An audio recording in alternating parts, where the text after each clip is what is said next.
Hey guys, today we're going to be reading Bailey the Bat and the Tangled Moose. Bailey the Bat discovers a young moose tangled up in a fence. Can she save him before the nearby wolf pack arrive? Bailey the Bat couldn't sleep. Bailey was supposed to be asleep, like Mama and the other brown bats in their roost in the warm hollow tree in the thick green forest. Little brown bats were supposed to sleep all day long. But Bailey the Bat wasn't like the rest of the colony. Bailey could never sleep during the day. There was so much to see and do when the sun was shining. Every morning before bed, Bailey's mama would wrap her wings around the bat and whisper, "Get a good day's rest, Bailey. We're going to be busy tonight. There are plenty of mosquitoes to be eaten in the darkness of these woods. Do not leave the roost while the rest of us are sleeping. Do you understand?" Bailey's furry brown head would nod. "Yes, Mama."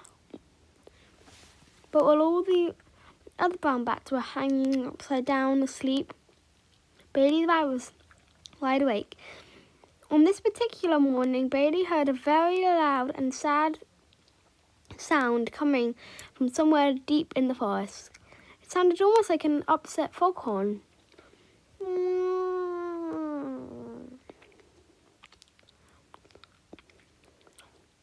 Bailey tried to ignore it, but he couldn't. He squinted out into the morning sun from the colony's cozy tree, but he couldn't see anything. The loud, sad noise continued. Bailey glanced nervously around the hollow tree. Bailey's mama and all the other brown bats were sleeping, with their heads tucked between their wings. Quietly, with a thumping little heart, Bailey crawled towards the entrance of the roost, feeling very guilty. He looked back one more time before taking flight into the bright sunshine. Bailey the Bat had to know what was making that loud, sad sound. Bailey the Bat loved feeling of the warm sunshine. He flew over the trees at top speed, wings flapping wildly. The sad sound grew closer and closer. He was now fluttering right above the wailing, which was louder than ever. Staring down through the open tree tops into the forest floor, Bailey the Bat couldn't believe it. The sound was coming from a young bull moose. The moose's wide antlers were caught in some rope tied to an old fence. Bailey did a nosedive straight through the trees and landed on one of the bull moose's antlers. "What happened to you?" Bailey asked the moose. "Who said that?" replied the moose, panting and glanced round as Bailey hung on to the other antler. "I did it. I'm up here. My name is Bailey. I'm a little brown bat. I came here to see what the trouble was." The big eyes of the moose looked up. "Hello, little brown bat," said the moose. "My name is Matty," said Matty the moose. "I was eating the sweetest grass, the sweetest of sweet grass along this old fence when my antlers got caught in this rope. The more I struggle, the more I get tangled I get." "Where are your moose parents?" asked Bailey. "They're eating weeds in a swamp on the other side of the waterfall. They can't hear me. I need to get untangled before I'm discovered by the hunters that live on that side of the fence, or by the wolf pack that roams on this side of the fence. If I can't get free, I'll be the easiest sinner either of them have ever had." "Maybe I can help," Bailey suggested. "You, a teeny tiny brown bat? How?" "Just watch me," shouted Bailey. Bailey the bat fluttered over to the rope and tried to untangle it, but Bailey's claws were too small and the rope was too tangled. Little brown bats have very sharp teeth, so Bailey bit into the rope and started chewing, but the rope was too thick. Then Bailey the bat and Matty the moose heard a sound that made them both look up in fright.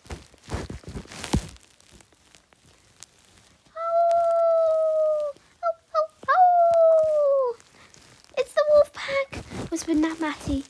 They picked up my scent. I'm done for. He let out another very loud wail. Shh, shush Bailey. They've probably heard you. Hang on, Matty. I have another idea. Bailey the bat flew straight up and fluttered above the trees and let out a series of high-pitched squeaks.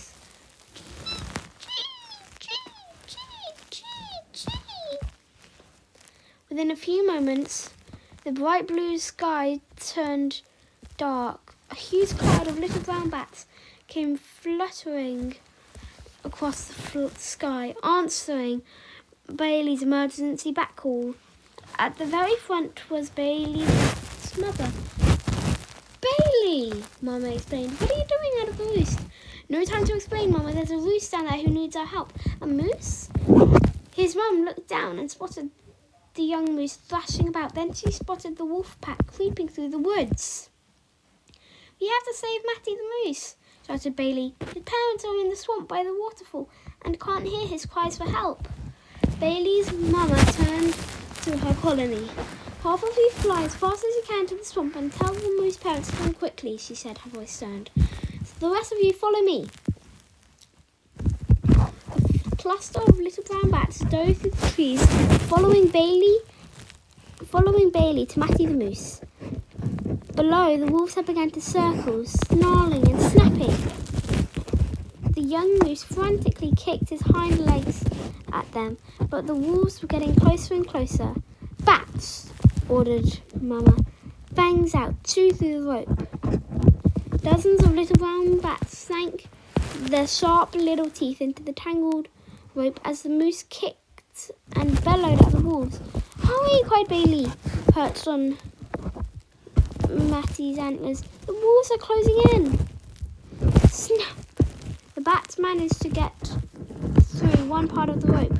Another tangled coil broke apart under the chewing of the tiny bat's fangs. Then another came loose, and another, and another. The young bull moose flung up his head. He was free! Matty the moose turned to face the drooling, snarling wolf pack, while the bat colony fluttered overhead.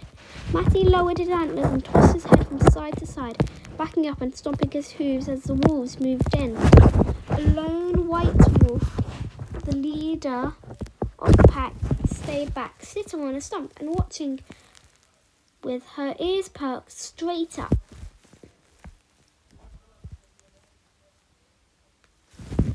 The rest of the bat colony burst through the trees. Two huge moose followed behind, crashing through the forest. The moose lowered their heads, stomped their hooves and charged. They tossed the wolves into the air like beanbags.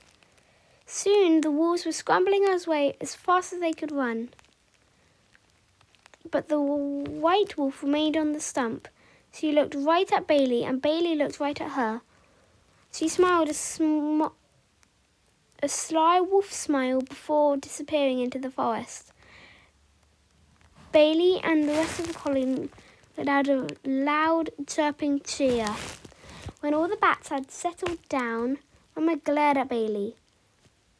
Bailey, she said crossly, I told you not to leave the roost. I'm sorry, Mama, but this moose really needed our help. The young moose stepped forwards. If it weren't for Bailey, I would have been moose meat for sure. I know Bailey shouldn't have left the roost, but I shouldn't have wandered away from the swamp either. Bailey answered my call for help, and your colony saved my life. Your Bailey the bat is a hero. Back in the roost, Mama grounded Bailey from flying for a long, long time. It didn't matter. Bailey the Bat was fast asleep, dreaming of a new adventure. The end. Okay, we'll see you in the next video. Bye! Also, yeah, you might have noticed from the Lalu the Red Panda video, this was the same one that was in the more like this section. Well done if you noticed that, but otherwise, well done anyway for being such a great person and watching our channel. Anyway, thank you. Goodbye.